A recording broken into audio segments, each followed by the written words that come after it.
આમ લગભગ 2 દિવસ રોકાયા અને થાક ઉતાર્યો અને બીજે દિવસે વહેલી સવારે વણઝારાનો કબીલો વલાસણ ગામમાંથી નીકળી ગયો. પણ માં મેલડીનો કરંડિયો સાથે લઈ જવાનું ભૂલી ગયા. હવે માં મેલડીને ક્યાંક બેસણા કરવા હશે, કંઈક પરચા પૂરીને જગતમાં માને મહિમા વધારવો હશે.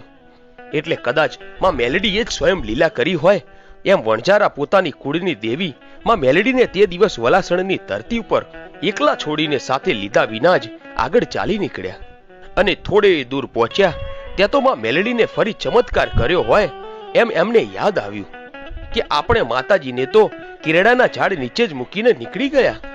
ત્યાર પછી તેઓ તરત જ પાછા વલાસણ માતાજીને સાથે લઈ જવા માટે આવે છે અને બધા એમાં મેલડીને અરજ કરતા કહે છે, હે મારા રૂડા કરંડિયાની દેવી માં મેલડી, અમારાથી બહુ મોટી ભૂલ થઈ ગઈ છે. અમે તમને સાથે લીધા વિના જ અહીંથી નીકળી ગયા. હે માં, અમને માફ કરી દે. તારા વગર જગતમાં અમારું કોણ છે માં? આમ વણઝારાઓએ અંતરમનથી અરજ કરી એટલે માં મેલડીએ ખમકારો કરતા કહ્યું, ખમ્મા ખમ્મા મારી નાતને. હે વણઝારાઓ, તમે મને ભૂલી ગયા પણ હું તમને નહીં ભૂલું. જાઓ, તમને માફ કર્યા, પણ મને આ વલાસણની પવિત્ર ભૂમિ હવે ગમવા લાગી છે.